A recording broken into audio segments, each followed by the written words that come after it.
जय गुरुदेव नाम किसका।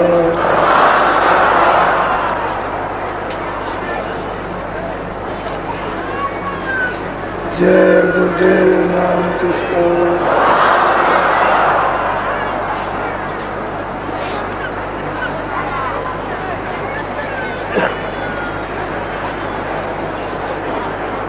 गुरु का ध्यान कर प्यारे,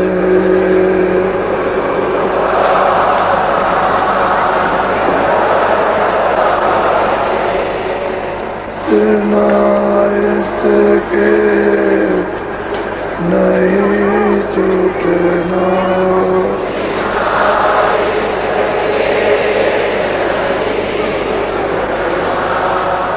नाम के रंग में रंग जा,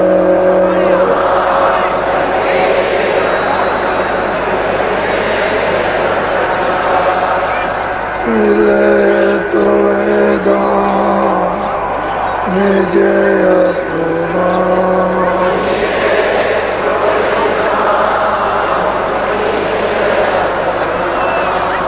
गुरु की शरण दृढ़ कर दे,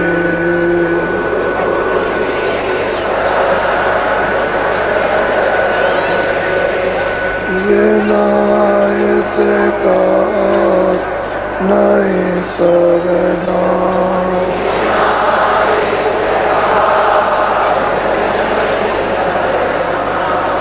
लोभ अभिमान क्यों चाहे,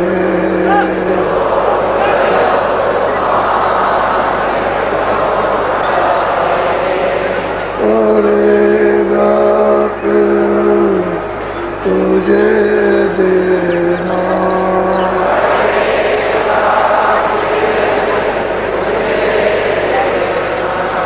कर्म जो करेगा तू,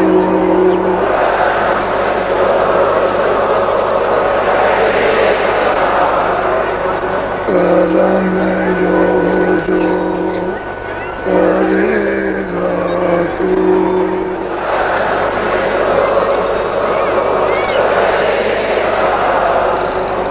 वही फिर वो ना भरना।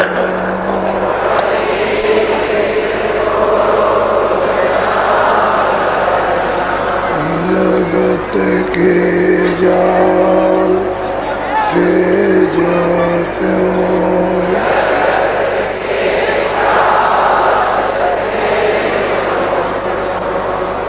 अटो मर्दान ही करना।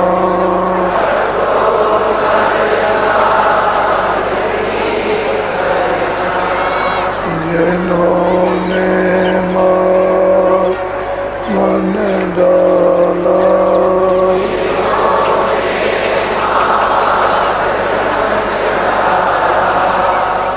उन्हीं को सूमा करना।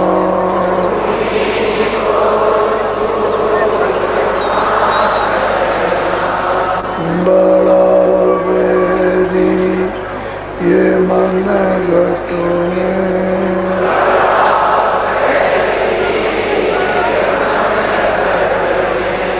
किसी का जीना कठिना।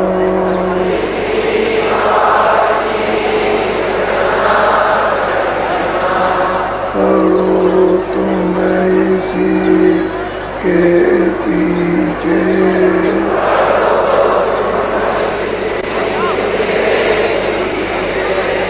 और सब ही जतन करना।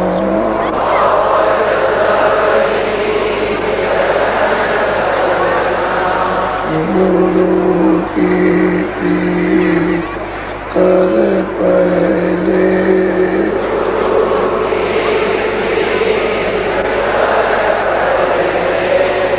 मोर घटता सुनना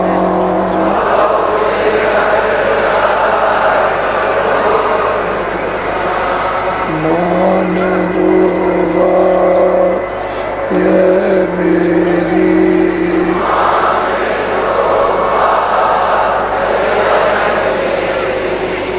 करे मत और कुछ जतना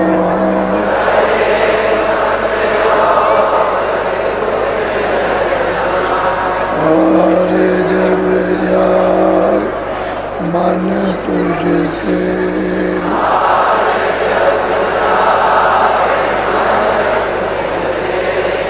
कला दे तो ओ गमना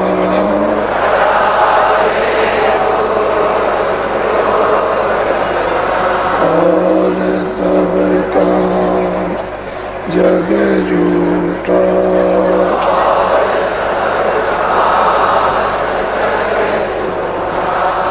त्याग दे इसी को गहना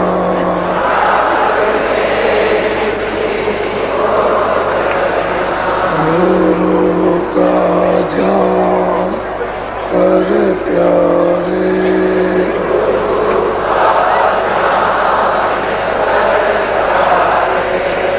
लेना इसके नहीं टूटना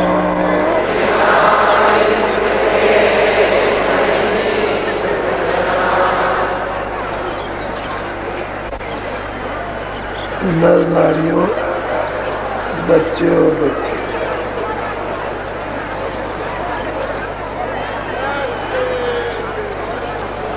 ये बात सत्य है कि जिसको देखोगे उसी से अपना प्यार हो सकता है। जिसको आपने कभी नहीं देखा उससे आपका प्यार नहीं हो सकता। जितने भी अभी तक सब मजहबों और धर्मों में बड़े बड़े ज्ञानी पुरुष अवतारी योगेश्वर आए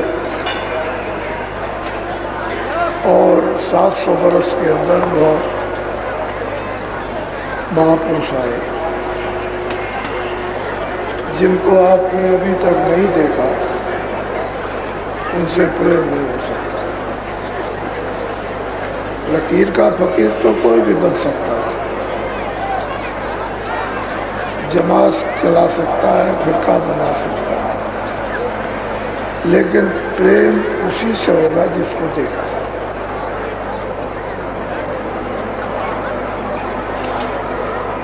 जिसको नहीं देखा उससे प्रेम। फिर आपने उसके वचन वाणी, फिर आपने उसका रास्ता बताया होना। न तो वचन वाणी सुने न रास्ता आपने जाना। महापुरुषों की सब एक प्रमाण है। उन्होंने अपने अपने दस्तावेज लिए और हमारे सबके उपकार के लिए ये उनका लिखा हुआ खजाना है। लेकिन जो बीजक, ये बीजक है, जो उस बीजक को जानता है वो तो बता सकता है, और जो नहीं जानता वो क्या बीजक बताए।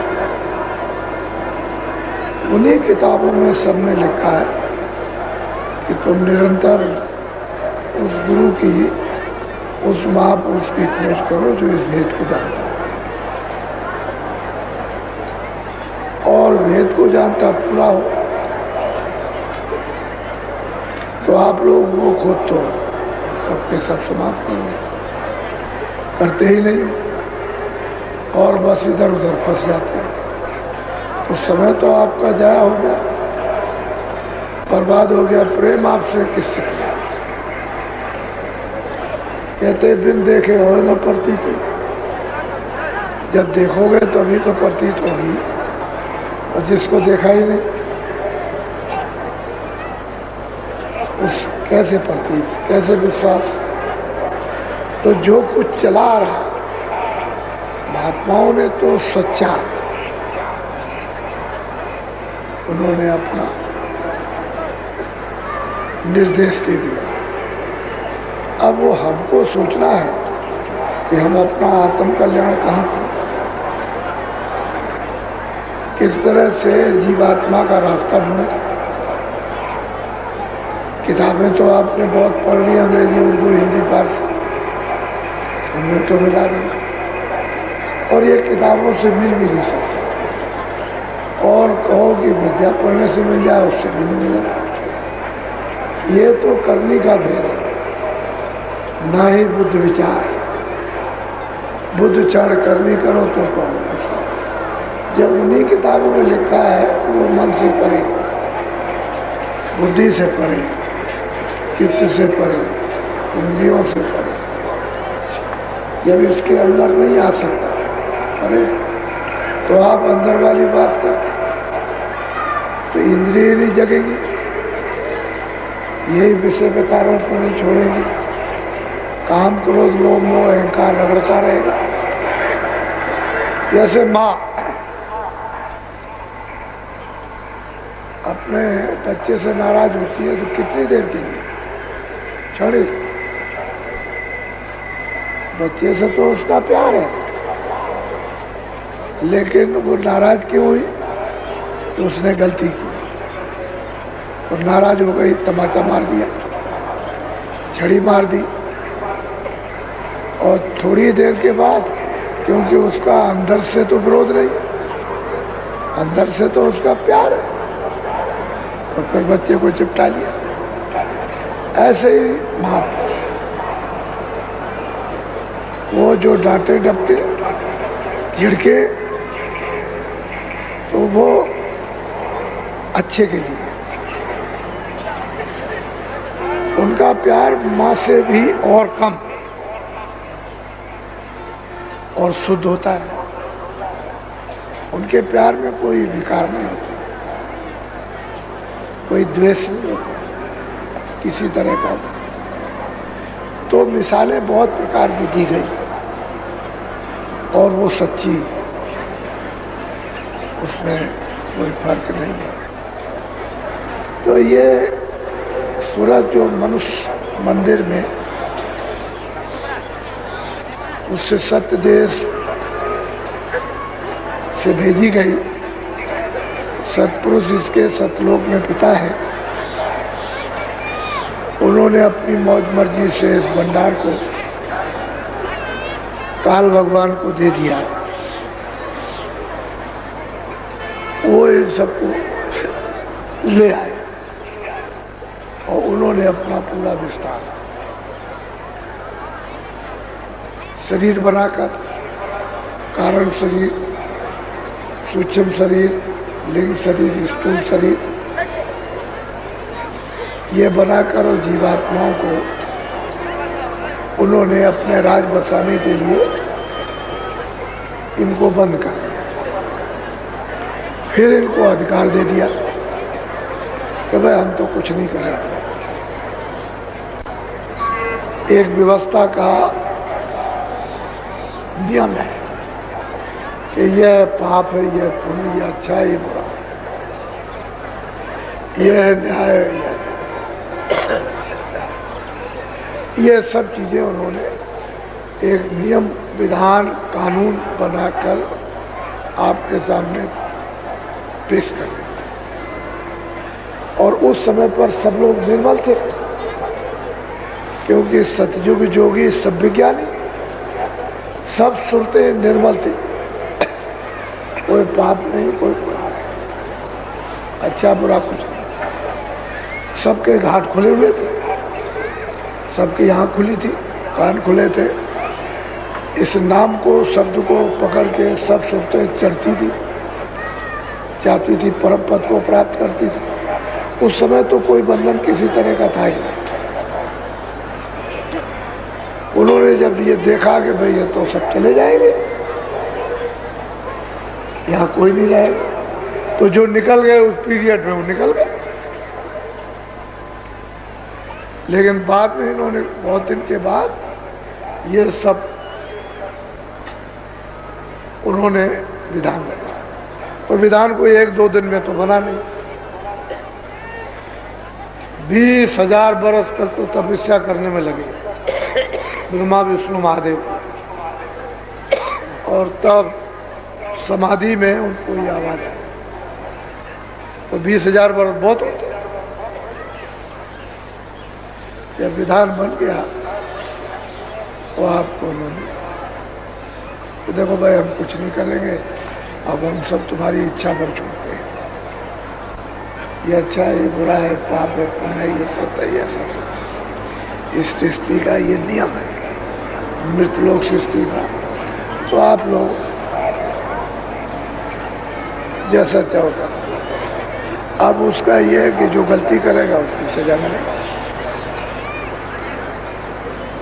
किए हुए कर्म का आपको भोग अच्छे का अच्छा प्राप्त करने लगे तो उसने पहले तो और खाने बनाई नहीं थी। फिर जब आप कर्म करने लगे तो उसने खाने बनाना शुरू कर। उगमज खान, अस्तावर खान, अंडज खान, पिंडर तो आप पिंड तो दे ही दिया था आपको, बस फिर वो नीचे अपना उतार दिया। अब इतने कल्प और युग बीत गए, गिनती नहीं। तब से जीवात्मा उसके यहाँ तो उसको तो गई भूल। फिर जो मांग करके ले आया उसको भी भूल गई। फिर जिनको काम दिया उनको वो भूल गए। अब वो मतलब है मेट भी नहीं है। तो अब ये सूरत जब इसको जगाया महापुरुषों ने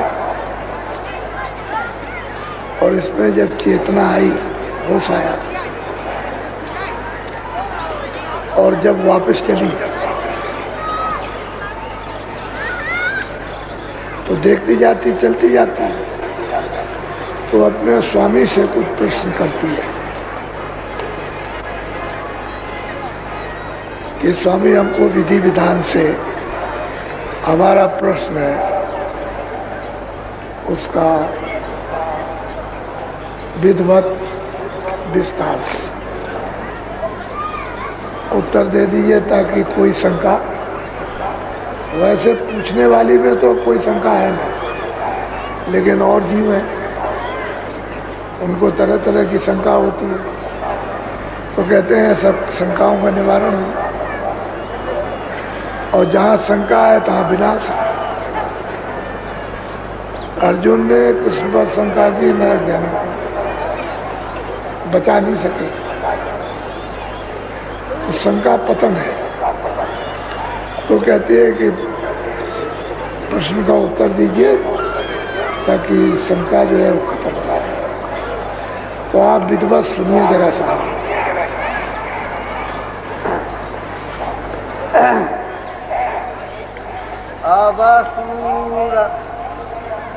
अबसूरते पूछे स्वामी से, वेद कहो तुम अपना मोसे। सूरत पूछती है, ये बच्चे इधर एक आवाज टकराती है, जाओ तो लाउड स्पीकर तो ठीक करो,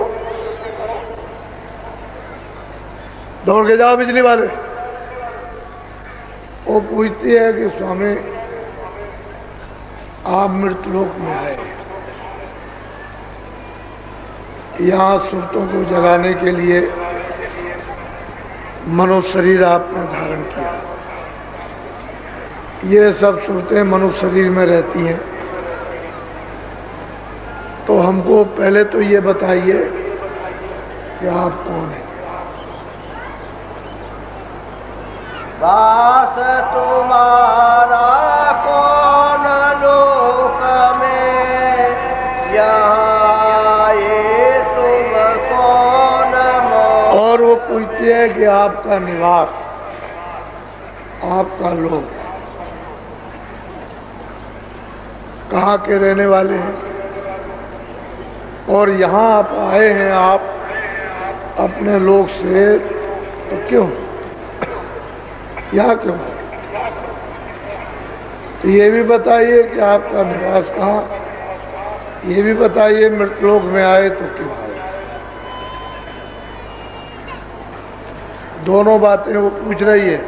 अपना स्थान भी बताइए, रहने का मुकाम भी बताइए, रहने का देश भी बताइए, किस लिए वहाँ से यहाँ आए हैं आप, तो किस लिए आए। देश तुम्हारा कितनी दूर हो, जय सूरत न पावे। कहते हैं हम मृतलोक में रहते हैं, यहाँ से आपका देश कितनी दूर है, और हमने यहाँ सब जगह तलाश किया, पूजा की, पाठ किया, जप किया, तप किया, नाना प्रकार के कर्मकांड किए, ज्ञान साधना की, योग किया, सब किया। यहाँ भी हमने ढूंढा, स्वर्ग वैकुंठ में भी ढूंढा, हमको तो कहीं पता ही नहीं चला। तो आप यहाँ नहीं है तो कहाँ रहते हैं? और आपका जो देश है यहाँ से मृतलोक से कितनी दूरी पर है? मैं बिछड़ी तुमसे कहो कैसे, देश पर आई जैसे। और मैं बिछुड़ी कैसे, आपसे कैसे बिछुड़ी पराए देश में जो यहाँ पर आई। और यहाँ नाना प्रकार बच्चे दौड़ के जाओ, तुम वो क्या करते हो, वो लाउड स्पीकर ठीक करे आओ, और सबको परेशानी हो रही है। कौन है बिजली वाला?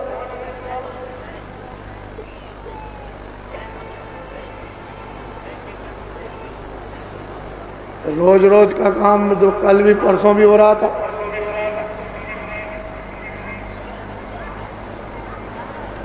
तो ये बताइए कि आपका जो देश है उससे मैं अलग क्यों कर दिया? ये सब पराये देश में मुझे क्यों भेजा गया? ऐसी जरूरत यहाँ क्या मौज हुई कि यहाँ पर दूसरे के देश में भेज दिया? तो वो सब शंका निवारण कर रहे। कहाँ के हैं, क्यों आए हैं, हमने ढूंढा, तलाश किया, आप कहीं नहीं मिले, फिर मतलब ये कि यहाँ आ गए पराये देश में, आप वहाँ से यहाँ क्यों भेज दिया? ये सब एक तरतीब से वो पूछ रहे अपने स्वामी से। मेरा हाल बेन कर गाओ, देश अपना मोहि लखा। और बहुत प्यार से कहती है कि मेरा सब जैसे भी भेजा है वो यहाँ क्यों आई, वो रास्ता क्यों भूल गई, वो सब का सब मतलब ये बताओ, शंका दूर करो और ऐसी दया दृष्टि करो कि मुझे यहाँ से ले चलो। सब शंका है निवारण करना चाहिए। बोलो। मन तन संग पड़ी में कम से, दुख पाए बहुत समय जब। और हे स्वामी, मैं मन और तन के साथ कब से यहाँ पर डाल दी गई, और इसके साथ रह कर के कितने दुख, कितनी तकलीफ, कितनी यातनाएं, कितनी बीमारियां, कितनी मोह ममता के कितने मतलब भयंकर भयंकर कष्ट मैंने बहुत पाए। ये हमको क्यों मिले? ये दया करके, कृपा करके सब शंकाओं को दूर कीजिए। क्यों भूली मैं देश तुम्हारा,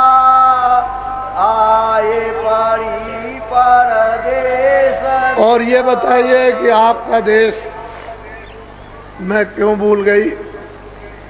परदेश में आकर के मैं यहाँ ये सब कुछ अपना मानने लगी। हमारे देश का होश हवास उसको भूल बैठी। ये भी मुझको बताइए, ऐसी मुझसे भूल चूक क्या हुई है, बोलो। पाताल बसो के में मृत्युलोक में, स्वर्ग बसो की ब्रह्मलोक। कहते हैं कि आप पाताल में बसते हैं कि मृतलोक में बसते हैं, कि आप मतलब ये है कि ब्रह्मलोक में बसते हैं, कहाँ पर रहते हैं आप, ये भी हमको बताइए। कोई जगह पाताल लोग जो विदेशों में उसको कहा जाता है कि अपने देश में यहाँ पर इस मृतलोक में, फिर स्वर्गलोक में, वैकुंठ लोक में, ब्रह्मलोक में कहाँ किस जगह बसते हैं, वो हमको बताइए आप। क्यों कि मैंने तो सब जगह खोजा था, कहीं नहीं मिले। बोलो। विष्णु लोक में कुंड धाम में, इंद्रपुरी या शिव मुख। कहते हैं इन मुकामों में भी अगर आप बसते हैं तो दया करके कि कौन कौन से लोक में, किस लोक में आपका निवास स्थान है, क्योंकि हमने तो इन लोकों में भी ढूंढा, यहाँ भी कहीं नहीं पता लगा। सब जगह खोजा है कि कहीं किसी जगह नहीं। कृष्ण लोक या राम लोक में, प्रकृति लोक या पुरुष लोक। कहते हैं कि राम या कृष्ण, प्रकृति या पुरुष लोक में किन लोकों में आप बसते हैं, रहते हैं, तो ये हमारी शंकाओं को दूर कीजिए और दया दृष्टि कीजिए। बड़ी मुश्किल से आप मिले, आपके बगैर ये शंका कोई दूर कर नहीं सकता। बोलो। क्यों डाला मोई काल लोक में, अति भर माया हर्ष।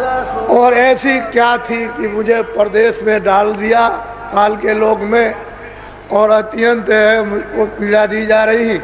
और जब देखो तब मरण, जब देखो तब जन्म, जब देखो तब 84, जब देखो तब नरक। ये भोगते भोगते अभी तक ठिकाना नहीं लगा। ये सब शंकाएं तो मुझे यहाँ डाल क्यों दिया है? बहुत उच्च कोट का प्रश्न।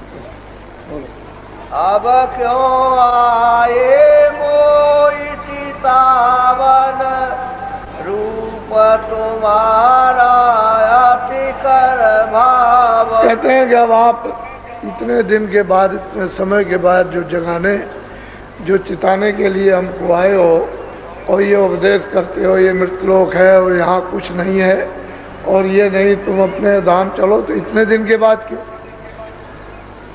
और आपने जो रूप धारण किया है अति मन भाव, अंदर बहुत पसंद आता है, बहुत ही सुंदर है, भाने वाला।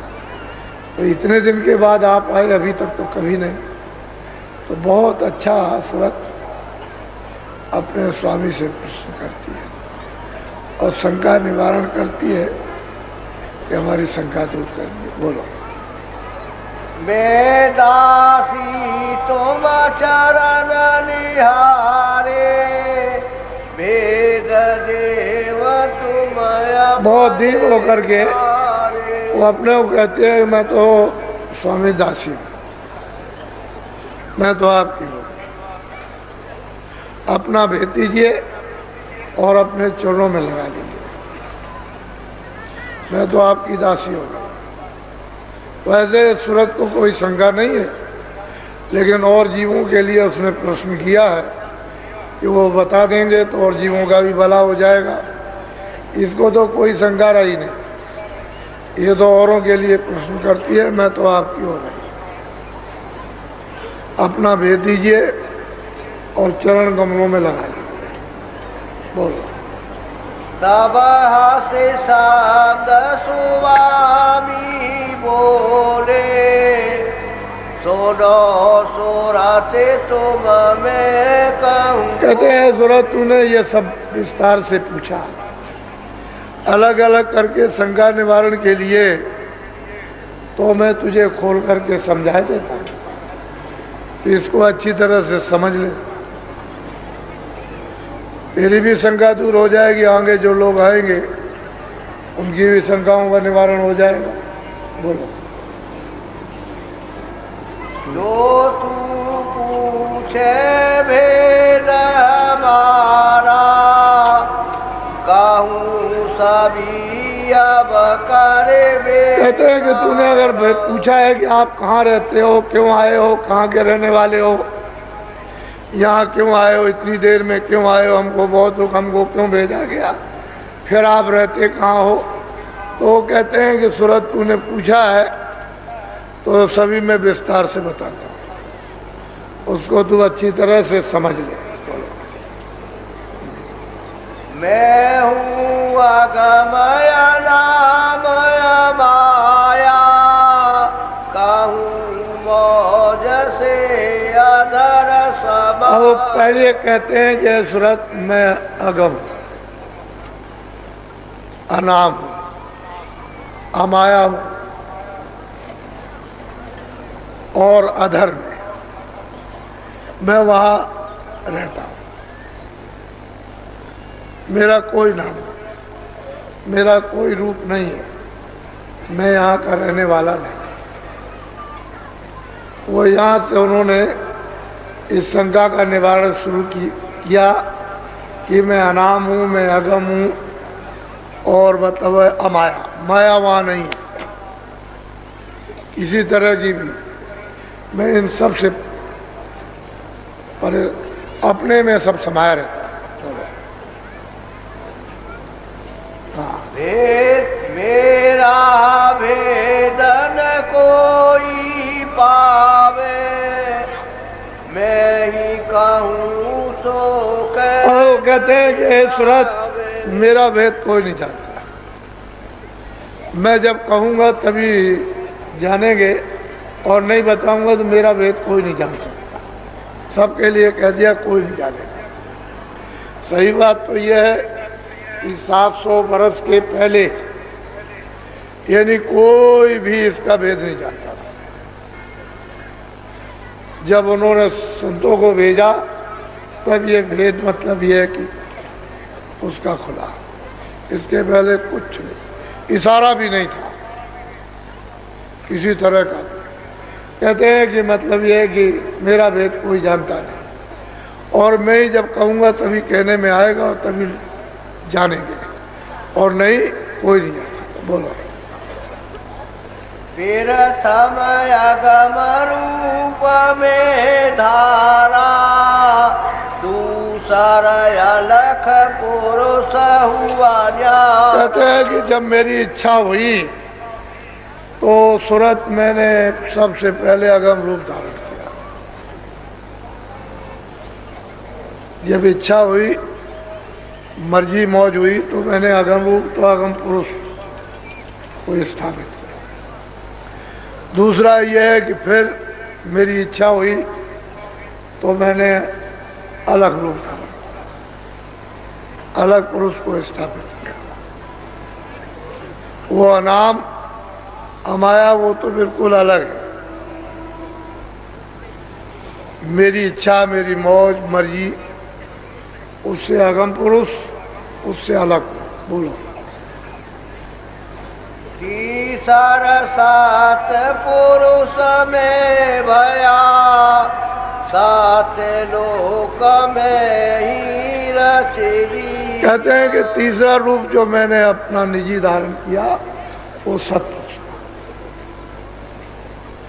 सत्पुरुष का वो सत्य देश में, सचखंड में, सतलोक में रहते हैं। ये जो तीनों हैं वो मेरे निज रूप, अगम पुरुष, अलग पुरुष, सत्य।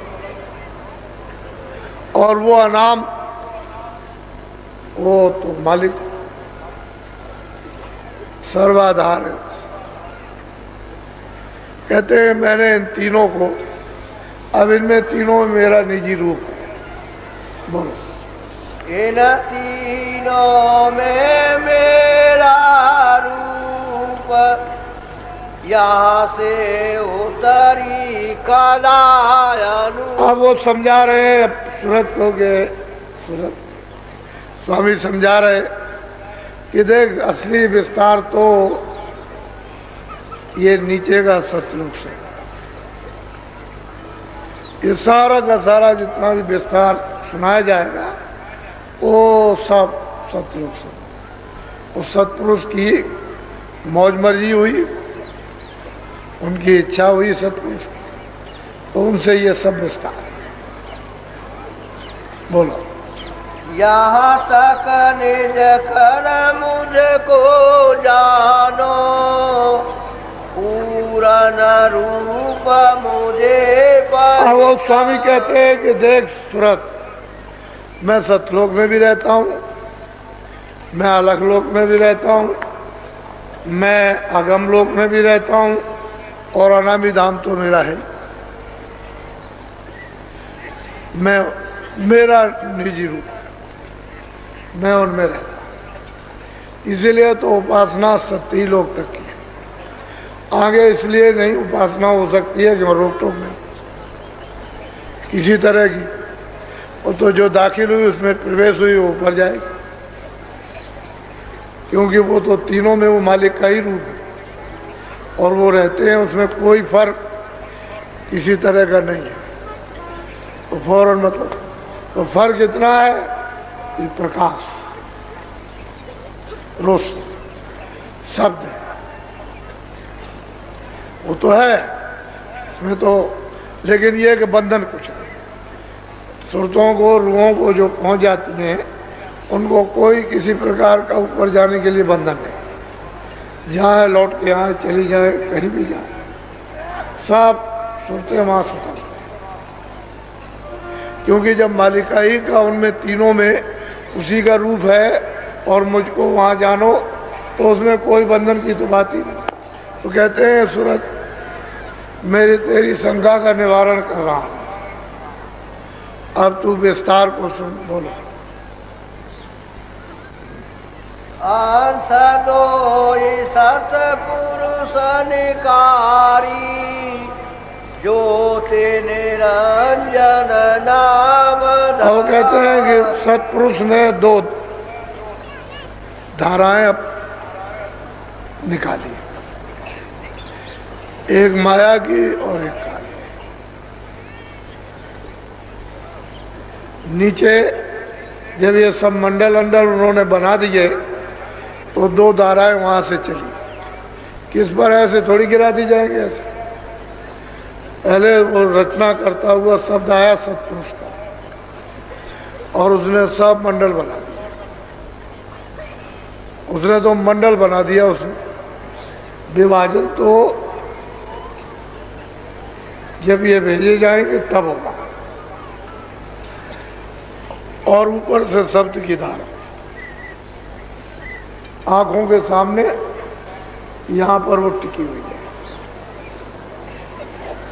उसी का एक छोटा सा रूप ध्रुव तारा, वो चलती चलती नहीं अपनी जगह पर, बाकी सब उसी पर घूमते रहते हैं। इतनी हिंदुस्तान में कोई तेज मशीन नहीं जितनी रफ्तार से ऐसे घूमते।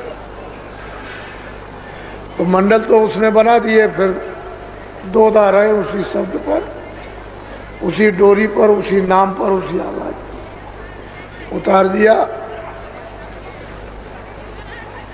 माया की और काल। तो सबसे पहले भेजा निरंजन भगवान, सैतल कमल में उनको ला करके बैठा दिया। यह दो काला उतर कर आई, जजरी दीप में आन समाई। कहते हैं वो सैदल कमल में आकर के इनको बैठा दिया। उसके नीचे उन्होंने अपनी अर्धांगिनी जो साथ आई हुई थी आद्या महाशक्ति, उसको भी वहां नीचे ही बैठा। ये बैठ गए और सब अपने, क्योंकि बगैर माया के रचना नहीं हो सकती। माया का तो खोल होना ही चाहिए। माया का खोल नहीं रहेगा तो रचना नहीं हो सकती। तो सत्पुरुष ने इनको वहां से निकाल कर भेजा। दो धाराएं, दो अंश यानी दो कलाएं, दो सुरतें, ये भी सुरते ही उन्होंने भेज दिया और यहाँ बैठकर सैदल कमल फिर उन्होंने सत्पुरुष की तपस्या की है। बोलो। या बैठे तेरे लोकी रची बात तीन की सैदल कमल में बैठ करके फिर इन्होंने तीन लोक की रचना का पूरा विस्तार किया। उसमें सब मसाला मिल गया, जल भी मिल गया, अग्नि मिल गई, वायु मिल गया, आकाश सब मिल गया, क्योंकि ये सब मसाला सतलोक में था। जब उधर से जब उन्होंने मंडल बनाए तभी नीचे भेज दिया। अगर वो मसाला नहीं रहेगा तो यहाँ टिक नहीं सकते। मसाला आया, जब आ गया तो फिर उनको यहाँ बैठा दिया और तपस्या की, इनके सुपुर्द कर दिया।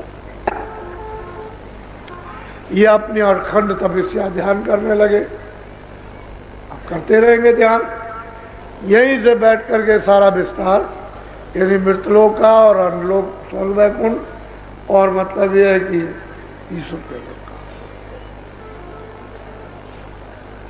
पिंड अंड और तीन लोगों का विस्तार इन्होंने किया। ये सब कुछ इन्होंने अब रचना का खंड बना दिया। जब खंड बना देंगे तो इतना ये शक्ति लोक है, ये लोक है, ये लोक है, ये लोक है, स्वर्ग लोक वैकुंठ लोक है, ये भवन है, ये तबक है, इनको सब को बना बुनू करके सब खंड कर दिया। सुनते तो जो उन्होंने दी है वो तो अभी ऊपर ही है, लेकिन तैयारी तो पहले से हो जाएगी तभी तो यहाँ विस्तार होगा। अभी तो सुरतें बहुत ऊपर है और बहुत दिनों तक भंडार रहेगा ऊपर, लेकिन खंड तो उन्होंने बना लिए। ये मृतलोक है, ये सब बना रहा। तीन लोग की रचना का पूरा विस्तार निरंजन भगवान ने, जिनको खुदा कहते हैं, गाट कहते हैं, ईश्वर कहते हैं, उन्होंने अपने स्थान पर बैठ करके ये सब किया। अब यह है कि ये जो स्त्री पुरुषों का जो ढांचा देखते हो वो यहाँ नहीं है।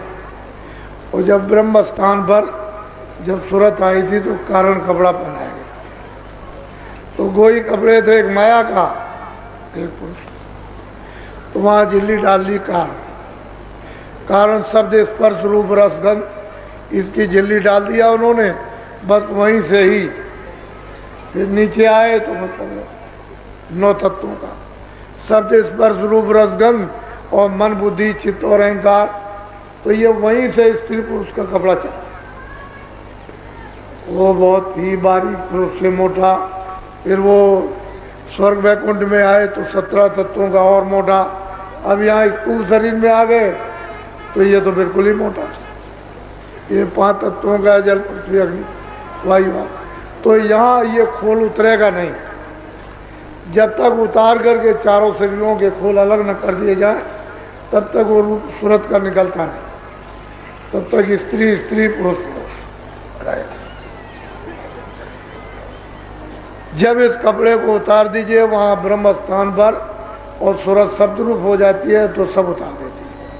अब वो पुरुष रूप हो गई, जो स्त्री है वो पुरुष, सूरत पुरुष रूप हो गई, और जो पुरुष की है वो तो पुरुष है ही, फिर स्त्री आवरण नहीं है और न पुरुष आवरण, उससे परिवर्तन। वहां से वही सूरत थी, उसको एक ये कपड़ा पहरा दिया। अब ये भेद तो किसी को मालूम है, कोई जानता नहीं। अब उधर से कोई आए जाए तो उसे मालूम, तो सूरत को वो महापुरुष समझा रहे हैं कि देख सूरत, असली बात तो यह है कि रचना का सारा विस्तार सतलोक सतपुरुष है। मैं यहां से तो कुछ कर नहीं सकता, मेरा वो उन लोगों में मेरा रूप में वहां से ही विस्तार हुआ। मैं तो अभी यही हूँ, बोलो। तीन लोक से मैं रहूं न्यारा, चार पाँच छह में बेटा। कहते हैं कि 3 लोक से मैं न्यारा हूँ। मैं ना यहाँ मृतलोक में हूँ, न मतलब यह है कि अंडलोक में हूँ, न ब्रह्मांड में, न मैं स्वर्ग में हूँ, न पाताल में हूँ, न विष्णुलोक में, न शिवलोक में, न इंद्रपुरी, न गंधर्व लोक में, किसी में नहीं। मैं इन सब से परे रहता हूँ। मेरा है देश। बोलो। तीन लोक ये मुंड पसारा, सेंध रूप में अब वो कहते हैं कि हे सूरत, यहाँ जो 3 लोक में जिसका साधन है बूंद है, एक बूंद, और मैं हूँ अगम और अपार। ये उसका, ये सब शासन 3 लोक में राज एक बूंद है, यानी सैदल का में निरंजन भगवान बूंद। मैं हूँ अगम और अपार, मैं इसमें नहीं, मैं इससे अलग था। एक बूंद का ये सब विस्तार है। स्वर्ग है, वैकुंठ है, ब्रह्मांड है, ब्रह्मांड में बड़े बड़े लोक हैं, बड़ी बड़ी त्रिलोकियां हैं, ये सब कुछ एक बूंद का पसारा है। और वो तो अगम है अपार, उसका तो कुछ नहीं। कितना लंबा, कितना मतलब ऊंचा नीचा, अभी तक तो किसी ने इसका इशारा तो किया।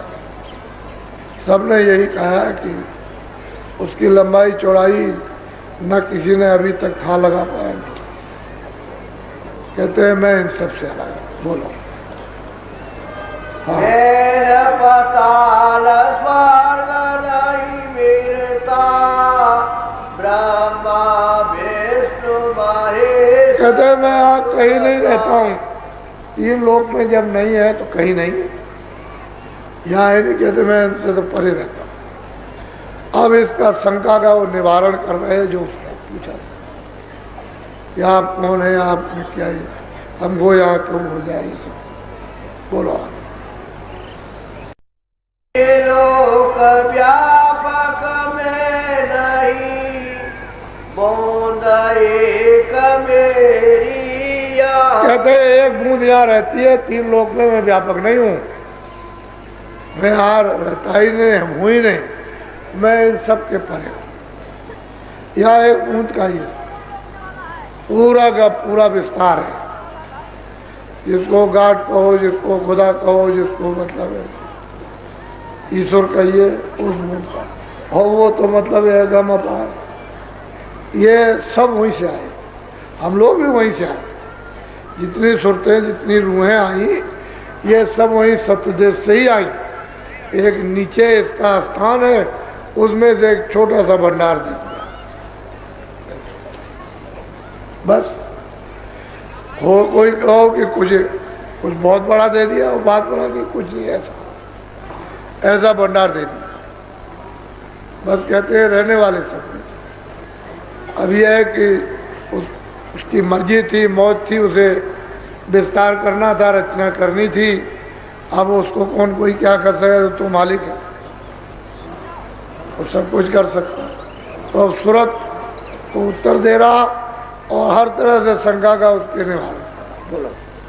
उसी बूंद का सकल पसारा, वेदताई कहे ब्रह्मय पारा। कहते हैं कि उसी बूंद का पसारा है। वेद कहते हैं कि ये अगम है, अपार है, कुछ एक बूंद है, उस बूंद का पसारा है। कहते हैं वेद में जो लिखा वो मतलब ये अगम है, अपार है। तो किसी को भी अगम अपार कहते, लेकिन सही चीज ईश्वर से भी परे ब्रह्म, ब्रह्म से भी परे पार ब्रह्म, पार ब्रह्म के भी परे महाकाल पुरुष, तब जाकर के मतलब ये वो तो सबसे परे है। कहते हैं मैं यहाँ कहीं नहीं रहता। हे सुरतो, हे जीवात्माओं, मेरी एक बूंद रहती है और मतलब उसका ये सारा विस्तार है। ये लोग अंदर उसी के एक बूंद। बोलो। इसके आगे वेद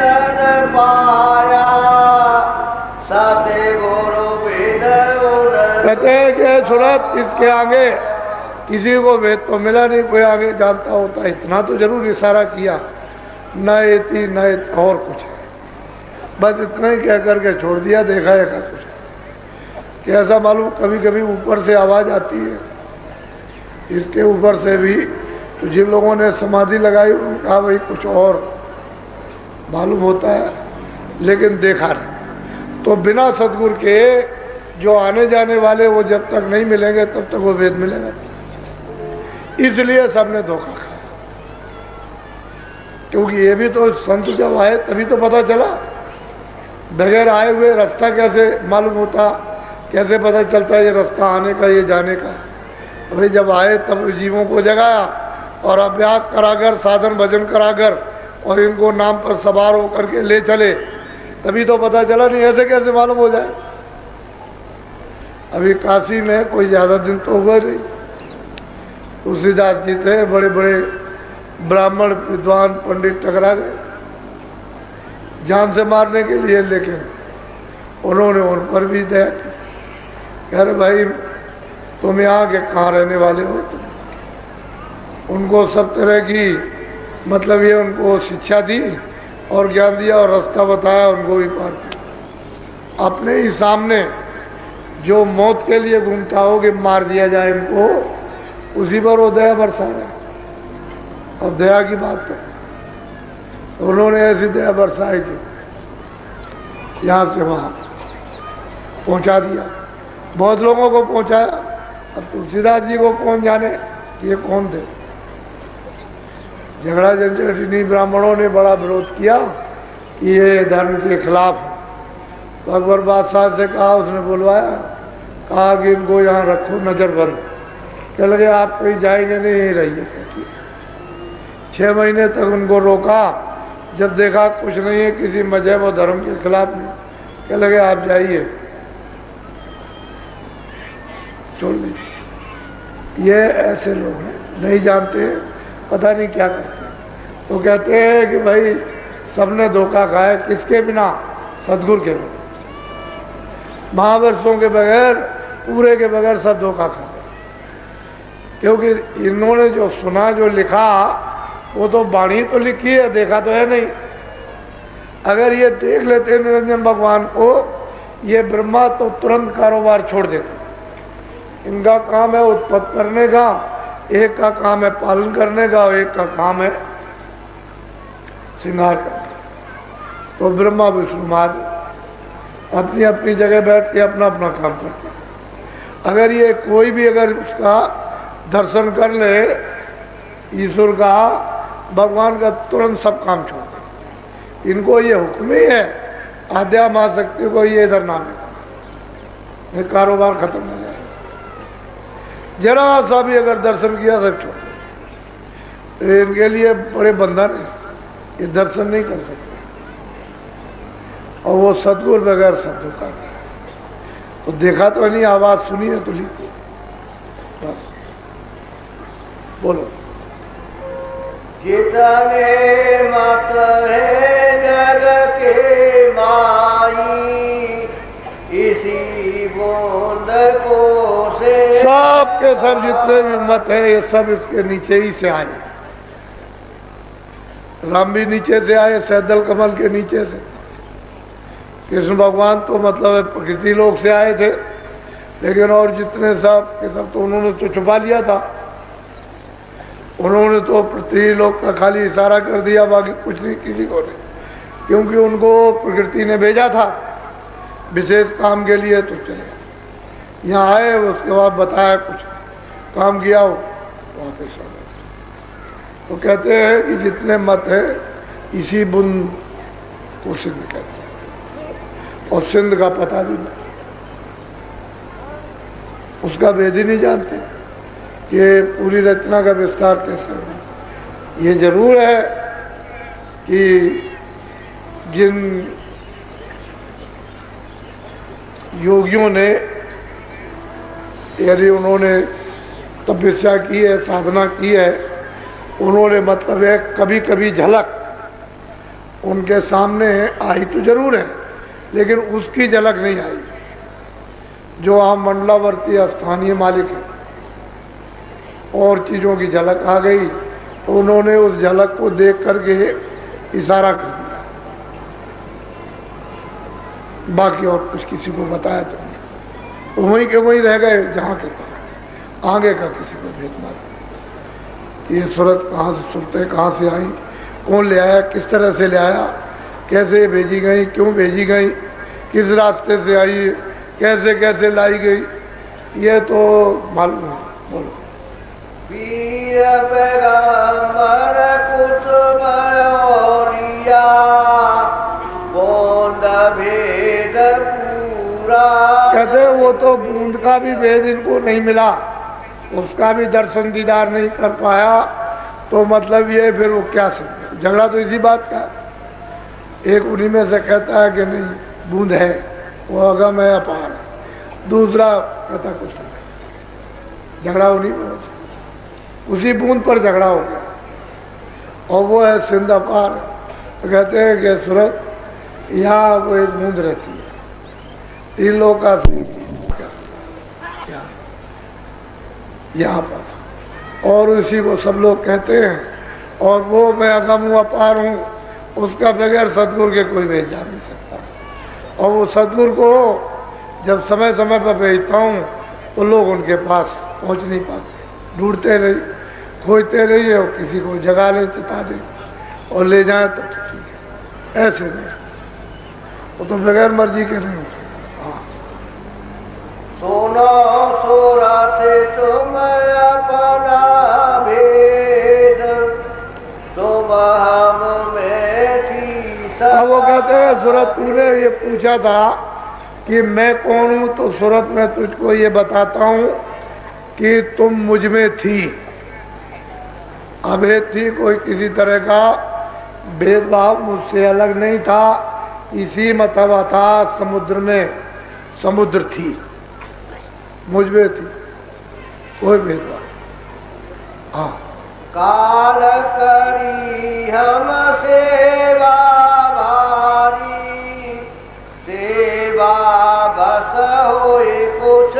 कहते हैं काल सेवा की है, और सेवा इतनी सेवा की, इतनी सेवा की, इतना ध्यान किया, इतनी तपस्या की उसने हमारी, कि हमने उसके बारे में नहीं जानते, तो वो सब थे, ये सेवा के बस मैं उससे खुश हो गया, वो सतपुरुष प्रसन्न हो, जब खुश हो गए, प्रसन्न हो गए निरंजन भगवान से, तो इनसे कहा बोलो तुम क्या चाहते, मैं तुमसे तुम्हारी तपस्या से बहुत। तो इन्होंने ये कहा कि हमको आपके राज के समान ही रहते, तो बगैर सुरतों के, बगैर जीवात्माओं के, रूहों के बगैर तो कोई रचना होने वाली नहीं। तो उन्होंने मतलब कहा ही हुआ तुमको दिया। फिर उन्होंने ये सुरतें, ये जीवात्माएं फिर उनको भंडार, जिसको कहते हैं खजाना, छोटा सा भंडार, छोटा सा खजाना, कि जाओ तुम अपना, तुमने तपस्या की, उसके एवज में तुमको दिया जाएगा, लो मैं इनको देता हूँ, फिर तुम अपना वहाँ विस्तार कर लो। मसाला तो सब नीचे उतर ही गया, वो तो वहाँ ही मिला करके अपना बना लो। फिर इनको सुरते चेतन, यानी सुरते जड़ नहीं है, इनमें तो इतना प्रकाश है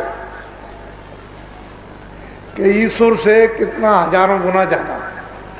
जब ये वहाँ थी, कितना प्रकाश इनमें, कितना प्रकाश जो वर्णन नहीं किया जाता, वो सुरते जीवात्माएं भेज आई।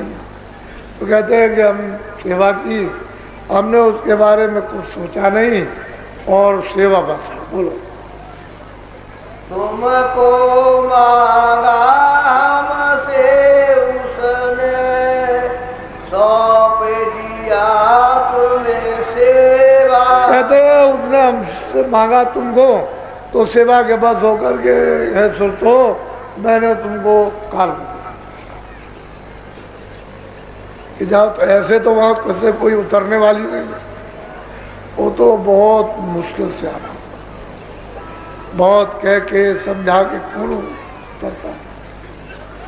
समझा के बुझा करके फिर उन्होंने कहा कि अच्छा ठीक है, हम संत बोध भेजते हैं यहाँ पर, तुम्हारे साथ भेजेंगे, हर मंडलों पर साथ साथ रहेगा, और जब तुम नीचे जाओगी तो वहाँ भी नीचे रहेगा, हमारा बोध हमेशा रहेगा, जब तक ये सृष्टि रहेगी, एक सूरत भी रह जाएगी, तब तक यहाँ संत बोध रहेगा। काल लाए तन मन को घेरा, सुख सुख पाया तुम बहुत। कहते हैं काल ले आया, ला करके तुमको तन मन में, इसमें मतलब है तन इंद्रियों में ला करके बंद कर दिया, और उसने तरह तरह के विधान बना करके तुमको पाप और पुण्य अच्छे बुरे में इसमें सब घेर लिया कर्म करा कर। जब कर्म करा लिए तो फिर मतलब तुमको तरह तरह की सजा। तो हम जानते हैं कि तुमको बहुत तकलीफ, बहुत समय से ये तकलीफ दे रहा, ये इनका काम था, मेरा काम नहीं था, मुझसे तपस्या की, मैंने तुमको दे दिया। अब ये लाया तो घेर लिया, अपना नियम अपना ये सब बना बुनू करके, और इसको कह दिया, आज़ादी दे दी कि तुम मतलब ये जैसा चाहो वैसा करो, हमारी तरफ से तो कोई बंधन है नहीं है, तुम जो करोगे सो उसका फल पाओ। तो अब तुमने बहुत कष्ट उठाए। अब वो कहते हैं कि मैं इसीलिए आया। बोलो। दुख में देखा तुमको जब ही दया उठी हमरा।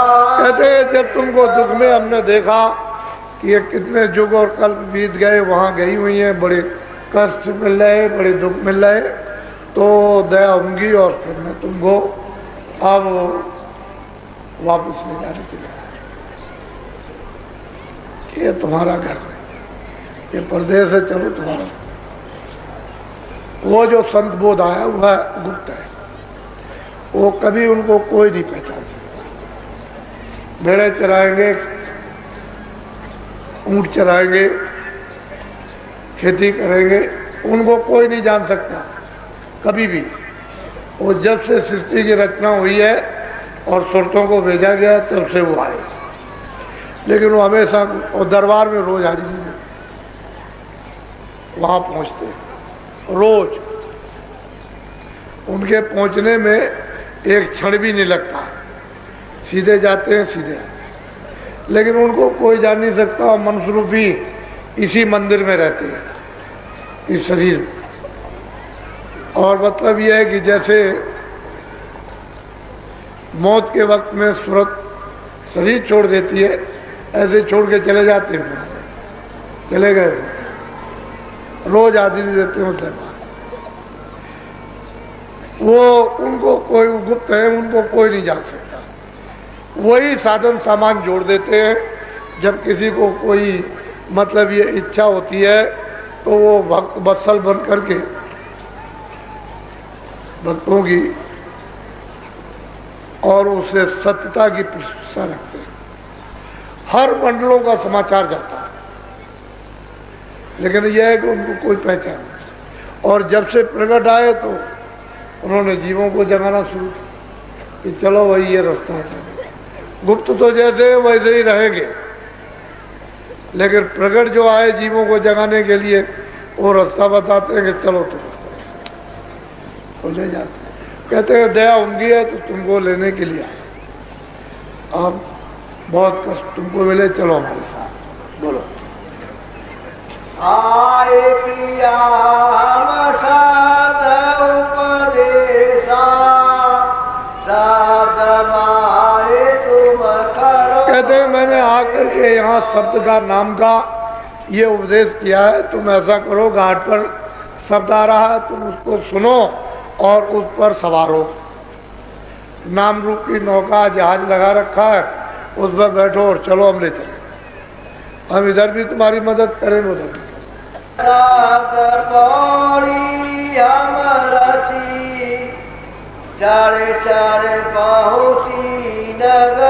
कहते हैं कि शब्दों की हमने सीढ़ी बनाई है, एक स्थान से दूसरा शब्द, दूसरे स्थान से तीसरा शब्द, तीसरे स्थान से मतलब चौथा। कहते हैं शब्दों की सीढ़ी बनाई, तुम चलो इस पर सवार हो, और यहाँ से उस स्थान पर पहुँचो, वहाँ मतलब उसका दीदार, फिर वहाँ शब्द पकड़ो, उस पर पहुँचो। इस तरह से सच्ची नहीं इन सब से। वहाँ ये कोई किसी तरह का झगड़ा झंझट काल का, माया का, मरने का, जन्म का, बच्चों का, रोग का, कोड़ का, काम का, कोई किसी तरह का खटका नहीं, किंचित मात्र भी। वो तो बिल्कुल सच्ची नगरी है। वहाँ सच्चा सच्चाई सब कुछ है। ये तो सब मिश्रित है। बूंद ने तो मिश्रित बना करके सबको बर्बाद दिया। और वो कहते हैं चलो हमने पौड़ी बना रखी, पौड़ी कहते हैं सीढ़ी, सीढ़ी शब्दों की बना रखी, उसमें चढ़ो और चलो हम एक दूसरे को पकड़ाते चलेंगे, तुम चलती चलो। तो मदद तो लेनी पड़ेगी, बगैर मदद के कैसे जा सकते?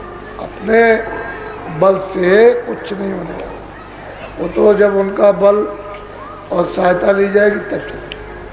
तो नाम पर इधर सवार हो। वो न देश को छोड़ो आबाई, न देश जल खेलो। कहते हैं कि तुम मुंदे तो थोड़ा छोड़ दो अभी मेरे सामने और चलो तुमको चढ़ा देते हैं। तुम सिंध देश में आनंद से वहाँ रहो, चल गए, वहाँ कोई कष्ट क्लेश फिर नहीं, और फिर ऐसी मौज मर्जी फिर कभी नहीं होगी। एक दफे तुम चली चलो, फिर मतलब ये है कि ये सब कुछ नहीं कभी नहीं होगी। तुम ये शंका मत करो कि जैसे पहले हमको सौंप दिया है ऐसे ही फिर कभी मौज मर्जी हो जाए तो मुझको सौंप दिया जाए। तो वो कहते हैं कि भाई एक दफे ये हो गया है, अब दोबारा ये होने वाला है। तो अब तुम चली चलो, अब तुम निकल चलो। और ये भी रचना जो की गई है मौत से सोच समझ करके की गई, क्योंकि काल और दयाल, काल नहीं होगा तो दयाल के कैसे खौफ है। उनको वहां से सब गंदगी दूर करनी थी, तो ये दो धारा दयाल और काल, ये तो कहते हैं वहां काल तो कभी रहता नहीं और अब कभी मौज हो नहीं सकती है। एक बार तुम पहुंचो। रचना तुम्हारे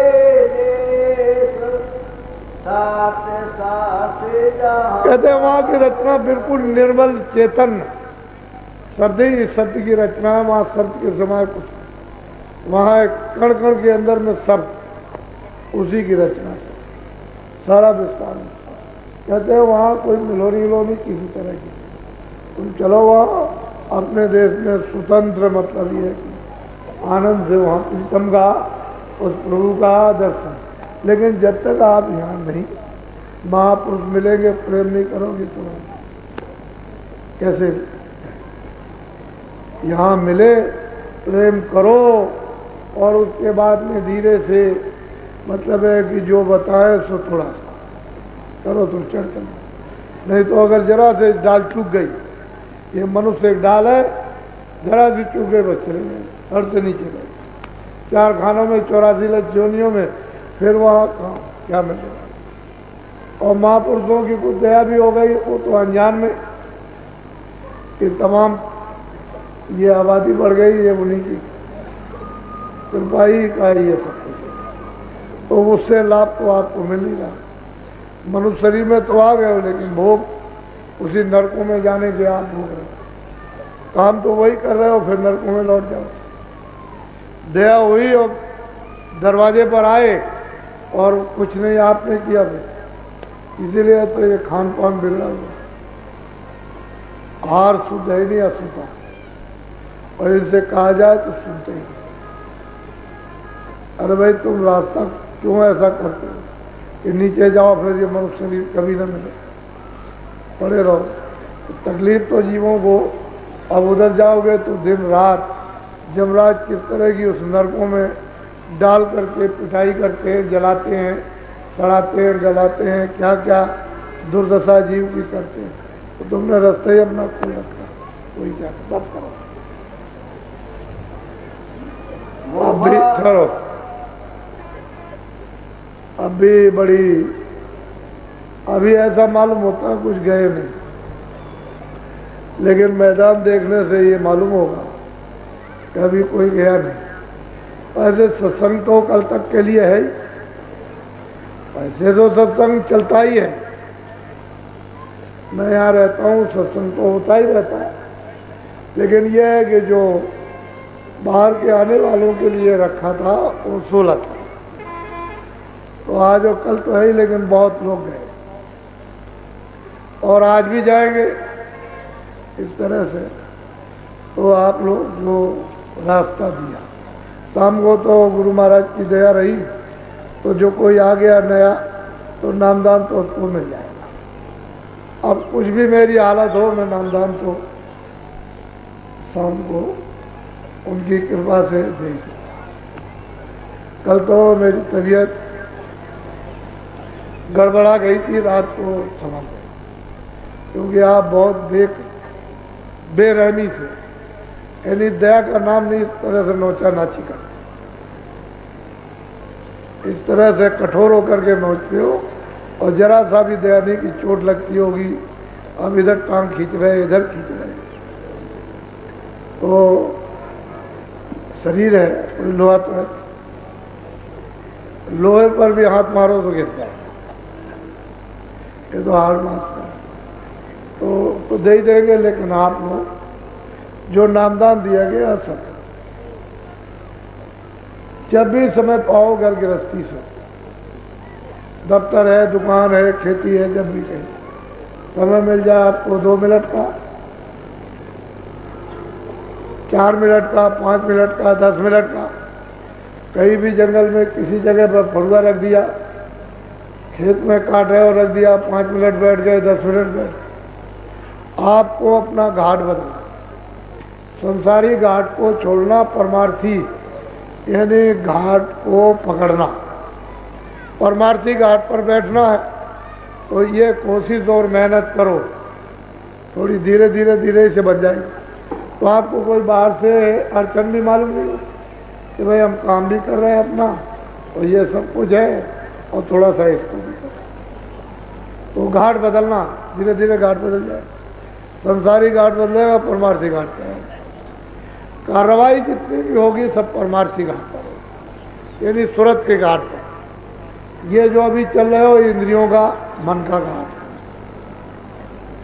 ये इंद्रियों के ऊपर सवार होकर इंद्रियां भाग रही भोगों में और मन के साथ भाग रहा, ये तो संसारी घाट, अंधकार, अज्ञान, दुख का घाट है। लेकिन आपको जो बताया गया है कि परमार्थी घाट सूरत का, ऐसे घूम करके दोनों आंखों के मध्य भाग में आके बैठ यहाँ पर, और यही बैठ करके आसमानी आवाज शब्द को, नाम को सुनो, तो जल्दी कहा।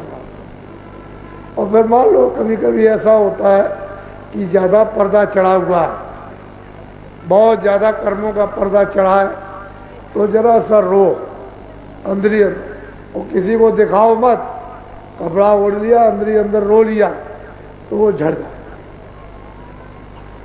आत्म वेदना से वो पर्दा जो है बिल्कुल एकदम टूट टूट करके जर्जर होकर गिरे, तो उससे सफाई हो जाएगी। तो जिन्होंने भी प्राप्त किया है रोका सबने, तुलसीदास बहुत रोए, मीराबाई बहुत, जितने आए सब रोए। हसत कंद न पाइया जिन पाया तिन रोए, हाथी खेले पे मिले तो कौन दो आगे नो, सबको रोके। तो अंदर ही अंदर दिखाना किसी को नहीं, कोई देखने न पाए, तुम अपने प्रीतम के लिए आंसू बहाओ घाट, फिर देखो पर्दा जड़ जाएगा। कभी कभी हताश मत हो, पर्दे तो आपके घाट पर बैठने के साफ हो ही रहे, वो तो अंबार लगा है, सफाई हो रही, उसे तो मालूम है। तुम जल्दबाजी करते हो, जल्दबाजी काम शैतान का और धीरज है रहमान का। जब आप थोड़ा सब्र रखोगे तो मतलब रहमान की तरफ से काम होगा, और जल्दबाजी करोगे तो ये शैतान की तरफ का काम कायम नहीं रहता, रहमान की तरफ से अस्थायी होता। तो जल्दबाजी में धीरे रो, आंसू गिराओ, घाट। उधर भी देखता है, इधर भी देखता है।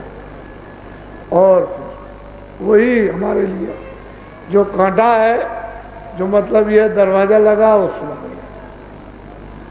खुल जाएगा, टूट जाएगा। तो आप लोग अपना कर। अभी आज भी बहुत लोग जाएंगे, हमको मालूम है। आप लोग बड़ी बखुशी प्रसन्नता के साथ में आप जाए और ये इच्छा लेकर के जाए कि अगले साल, वैसे तो होली में भी कार्यक्रम होता है और सावन के महीने में जन्माष्टमी के बाद, गुरु पूर्णिमा तो पहले हो जाती है, जन्माष्टमी के बाद साधना कार्यक्रम होता है, उसमें भी बाद में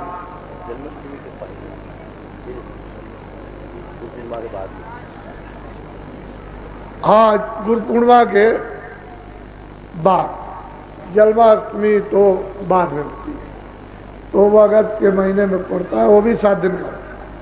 होली भी 7 दिन की और ये भी 7 दिन का।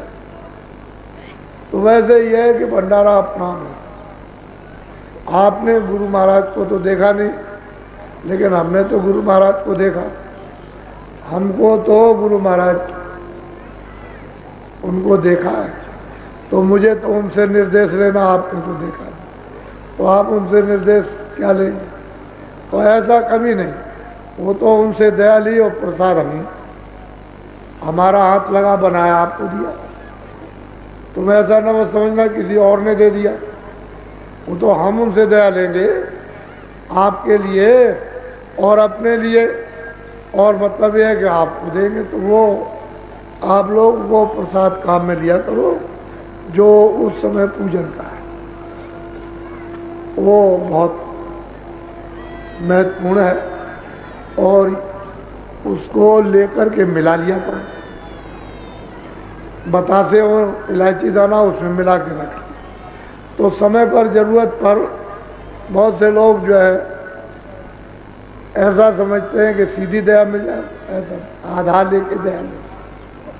जैसे मान लो किसी को कोई तकलीफ है, उन्होंने मतलब है गोली ली, कोई तकलीफ की, कोई दवा ली लगाने की, खाने की, तो बस मतलब है नाम लिया और एक जर्रा छोटा सा उसी के साथ उसको भी मुंह में डाल लिया और दवा को भी डाल लिया, तो उसके साथ काम करें तो दया शामिल हो जाती है।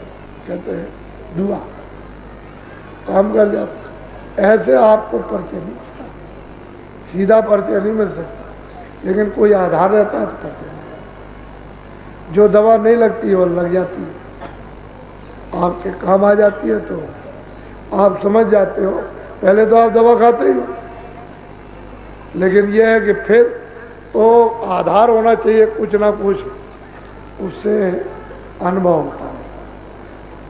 नहीं तो निराधार कोई चीज हो तो उससे कुछ नहीं, उस समझ में बात आएगी। तो दवा ले लिया करो। यानी बहुत बड़े बड़े मर्ज है, उनमें भी दया तो आपके साथ काम करती है, लेकिन आपने उनको जब बुला लिया है तो अब ये भोग है, अब तुम कहते हो हमारा जल्दी खत्म कीजिए। अब इतनी जल्दी है कि भजन का तो नाम ही नहीं, ये खत्म कर दिया, ये खत्म कीजिए। हम तो महात्मा जब जानेंगे जब हमारी ये तकलीफ चली जा बस, तो फिर तो मतलब है तुम महात्मा को क्या समझो, फिर तो कुछ नहीं समझोगे, फिर अपने स्वार्थ की डोर में बंधे हुए। इसलिए वो बात अलग, जिसे जो काम और अगले को करना है उसकी मौज मर्जी को छोड़ो, तुम अपनी बात कह डालो। तो इस तरह से आपको, और फिर मैं बात आपको याद दिलाता हूँ, जितने भी बड़े बूढ़े ब्राह्मण हों, क्षत्रिय हों, वैश्य हों, ये हों, ब्राह्मण बूढ़े इज्जत, बूढ़ों की तो सबकी इज्जत, क्यों इज्जत सबकी करो, कोई हो वो तो सबकी इज्जत कि भाई बच्चा होता है, बच्चे को अगर यहाँ फेंक दीजिए, किसी का भी हो, मुसलमान किसी का भी हो, बंगी का हो बच्चा है, हम वो तो सब प्यार से उठाते बच्चे को, सब प्यार। तो बुढ़े को भी, कोई भी बुढ़े हो लड़त हो, उनको मतलब है उनका सम्मान सेवा, तो उनका दिल भर जाएगा कि मान लो कि हमारे लड़के हमारे काम में आए तो हमारे और बच्चे तो काम आ गए,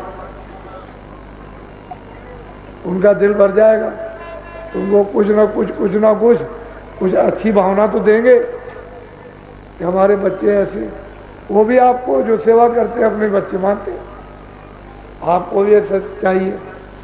तो ये बात हमेशा ध्यान रखना। और ये समय जरा खराब है, आगे का भी समय अच्छा 95 का अच्छा नहीं है, लेकिन यह है कि जरा सा संभल के चलो। अगला कोई जवाब दे तो चुप हो जाओ, बोलो नहीं, चुप हो जाओ। बस वो क्रोध जो है वो चांडाल का रूप है, ठंडा हो जाए। कितना भी क्रोध आएगा, आप चुप रहोगे तो अगर कहीं वो मतलब है लाठी मारेगा तो लाठी तो नहीं मारेगा, लेकिन हाथ से झटका देगा। इतने क्रोध में फर्क हो जाता है न बोलने से। और पैर छू लीजिए तो जैसे तवे पर पानी डाल दिया, ठंडा हो गया। पैर छूने से ये होता है, क्रोध हो तो पैर छू, ठंडा हो जाएगा। फिर तो दो एक शब्द कह के चुप, फिर वो अपने सब पश्चाताप करे कि हमको ये नहीं कहना चाहिए। तो असल चीज ये है कि गुणग्राही बनो, अवगुणग्राही मत बनो, गुणग्राही बनो, मनुष्य बनो, इंसान बनो। अवगुणों को हैवान और पशुओं के छोड़ो और गुणों का मनुष्य को जो है संग्रह करो, ये आपके लिए। तो यहाँ तो जैसे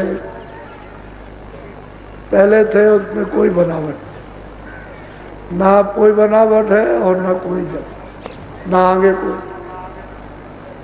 यही आपको मतलब है, या तुम चाहे जितने आ जाओ, या कोई बनावट नहीं, या तो बिल्कुल एकदम से समान। ये कुछ, इसलिए दिमाग को अपने काम में लग जाओ और अच्छा है। अब ये बताओ कि कितने लोग जा रहे हैं, जरा हाथ उठाओ, हाथ नीचे करो। जो जाने वाले हो आज वो हाथ उठाओ। अच्छा, हाँ तो जाएंगे, काफी लोग जाएंगे, हाथ नीचे कर लो, जाने की तैयारी में है। क्योंकि अभी तो मिलने के तरह तरह के तरीके, अगर वो शांति से बिल्कुल चुपचाप आपको देखते रहे तो ज्यादा दया मिल जाएगी। और धक्कम धुक्का दोगे तो वो बटन होता है ना बिजली का, वो बंद कर लिया तो उसमें करंट ही पास नहीं होगा।